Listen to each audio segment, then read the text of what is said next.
Hello and welcome to the video. This is a very quick video to answer this question from Summit Wizard FPV.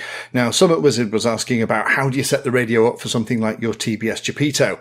If you have never played with INAV before, I would strongly recommend going and watching one of my INAV for Beginner series that's going to explain it all to you.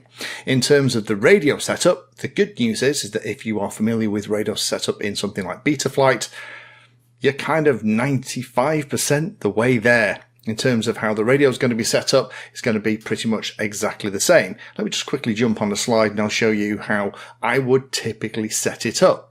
So just like Betaflight, you want your main flight controls. I would recommend aileron, elevator, throttle, rudder, AETR is going to be the default for most things in INAV these days. Always set your channel 5 as going to be your arming switch. For those of you that know Betaflight, you'll be thinking, hang on a minute, this sounds very familiar. Yep, it does.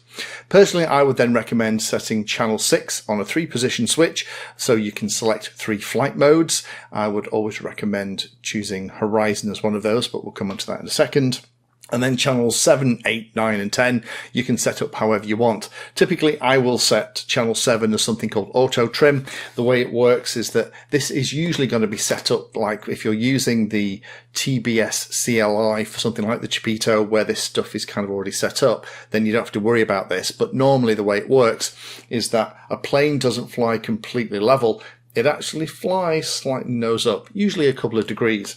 That amount can be set, and INAV can figure that out if you turn on something called auto trim. So most pilots will have that on a switch, use it for the first flight. See my INAV maiden videos. You can very easily find those. In fact, I'll put a link down below. And once you've set that little additional bit of nose up that you need to maintain the height at cruise throttle, you never use the thing again. And then you might have something like auto tune, which again, if you're using the CLI from TBS, the tune on this is pretty reasonable, so I wouldn't potentially bother with that for this. And then I would set up the buzzer, just so if it does end up stuck in the side of a bush and you can't see it, at least you might be able to hear the thing by turning and activating the buzzer. If we actually look at what the flight modes look like, the mode interface, if you're used to Betaflight Configurator, looks almost exactly the same. Let's have a look at how it looks as it is supplied by TBS. So this is what it actually looks like. Channel 5 is used for arming. They're using channel 7 for the flight modes. So in the low position, it's manual. The top position, it's angle. In the middle position, there's nothing set, but that means it's acro mode. They've got nav return to home on channel 8. Channel 6 is auto trim. Channel 6 is also set for auto level trim. You don't need servo auto trim. I would recommend turning that on all the time. So that's the way that they set it up. If you want to set the radio up so that it matches that, it's relatively easy. You just set AETR, then you just match each of those channels, or you can actually dynamically reassign it to the switches that you want on the radio, just like you would with Betaflight. The way that I do it is a little bit different. So in mine, I have channel 5 for arming, so that's how it works. Channel 6, I have it set for horizon, manual, and then return to home in the high position. So that's done with channel 6. Channel 7's auto tune here.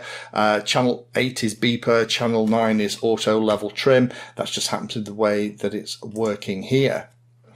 So if you are new to this, the flight modes that I would recommend that you set up for your 3-position switch for your mode channel, one would be in the low position, horizon. Horizon is a great mode when you're learning to fly and getting into flying. The reason for that is that if you let go of the sticks, the plane will auto level. You can still flip and roll the acrobatics, but if you get into one of those oh dear moments in horizon, if you let go of the sticks, it will stabilize itself and it will fly straight and level. It's always handy to have horizon, in my opinion, on a flight mode switch, so that if you really get into trouble, you can just flick that and the plane will kind of rescue itself.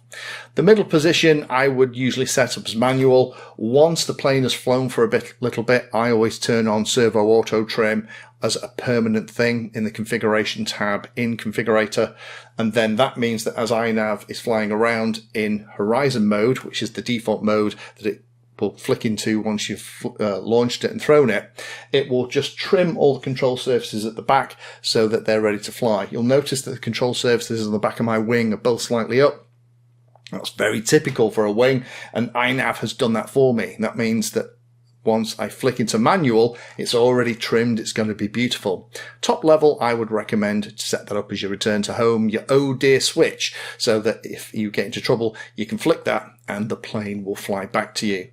So hopefully that has explained how to set this up. It is exactly the same as you would in Betaflight. I'll put links down below to my videos on setting up Betaflight basic configuration on something like HTX. It's exactly the same as with something like this. The only big difference is your flight modes. And I would recommend for the 3 modes, when you're new to this, set it in the low position for horizon, middle position for manual or acro, and the top position is return to home, so you've got a chance of getting this thing back if something goes wrong. Thank you for watching my video. Check out the playlist, and adding Painless 360 to your search terms will help you find my content. If you haven't done so already, please hit the like and subscribe button. It helps a lot. You can support the time I spend here answering questions and helping others by using the links in the video description.